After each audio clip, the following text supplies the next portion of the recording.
Hola, ¿qué tal? Bienvenidos a su clase de técnicas del interrogatorio y contrainterrogatorio. Vamos a continuar analizando el tema que lleva por nombre la prueba en el sistema acusatorio y oral. Ya analizamos de forma breve las pruebas que contempla el Código Nacional de Procedimientos Penales y que por regla general se van a incorporar a la audiencia de juicio. Ahora bien, no obstante lo anterior, debemos también tomar en cuenta las siguientes pruebas que se van a admitir y desahogar de manera excepcional, como es lo relativo a los medios de prueba nueva y de refutación y lo relativo a la prueba anticipada. Por cuanto hace a los medios de prueba nueva y refutación,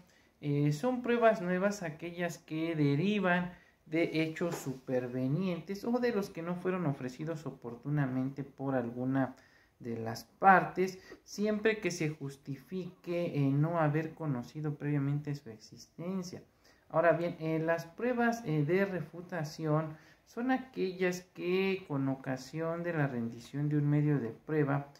por alguna de las partes surge una controversia relacionada exclusivamente con su veracidad, autenticidad o integridad, por lo que el tribunal de enjuiciamiento podrá admitir y desahogar nuevos medios de prueba, aunque ellos no hubiesen sido ofrecidos oportunamente, siempre que no hubiese sido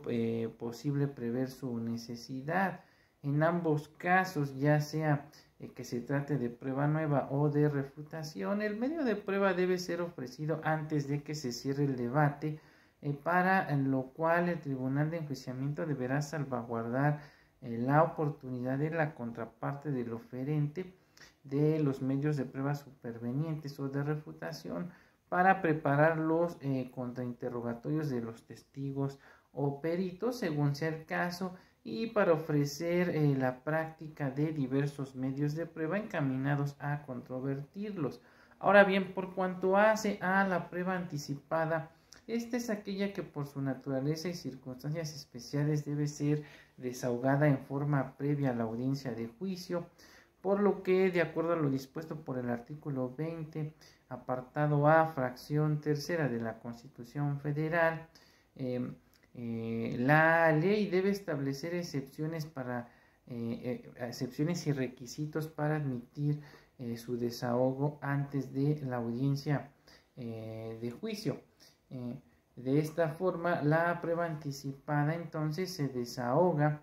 cuando se prevé la imposibilidad de que el deponente pueda concurrir a la audiencia de juicio porque existen motivos fundados de que hay riesgo de extravío o de alteración del medio de prueba. Su objetivo entonces de la prueba anticipada radica en que no se pierda la información y pueda ser considerada en la audiencia de juicio. Por cuanto hace a los requisitos que debe reunir la prueba anticipada, estos están previstos por el artículo 304 del Código Nacional de Procedimientos Penales y del cual se desprende entonces que para que se pueda llevar a cabo la prueba anticipada ante el juez de control, en caso de que el testigo, perito o elemento de la policía manifieste la imposibilidad de acudir a la audiencia de debate, se deben dar entonces los siguientes supuestos. Que el testigo tenga que irse a un lugar lejano o vivir en el extranjero, o bien que exista un motivo para temer su muerte, o que debido a alguna incapacidad física, mental o condición de vulnerabilidad no pueda rendir su testimonio en la audiencia de juicio. Luego entonces, para que el juez o tribunal de enjuiciamiento cuente con la información del testigo, se le hará llegar el video de la audiencia en la que se desahogó su testimonio ante el juez de control con las formalidades y técnicas que exige la audiencia de juicio. Ahora, el procedimiento para el ofrecimiento de la prueba anticipada se encuentra normado por el artículo 305 del Código Nacional de Procedimientos Penales, el cual establece que la solicitud de desahogo de la prueba anticipada podrá plantearse desde que se haya presentado la denuncia, querella o su requisito equivalente y hasta antes de que dé inicio la audiencia de juicio. El referido precepto además establece que cuando se solicite el desahogo de la prueba anticipada, el juez de control citará audiencia a todos aquellos que tuvieran derecho a asistir a la audiencia de juicio y luego de escucharlos valorará que la prueba por anticipar no pueda ser desahogada en la audiencia de juicio y sin grave riesgo de pérdida por la demora, y en su caso admitirá y desahogará la prueba en el mismo acto, otorgando a las partes las facultades previstas para su participación en la audiencia de juicio. Ahora bien, si el imputado estuviese detenido, entonces se trasladará a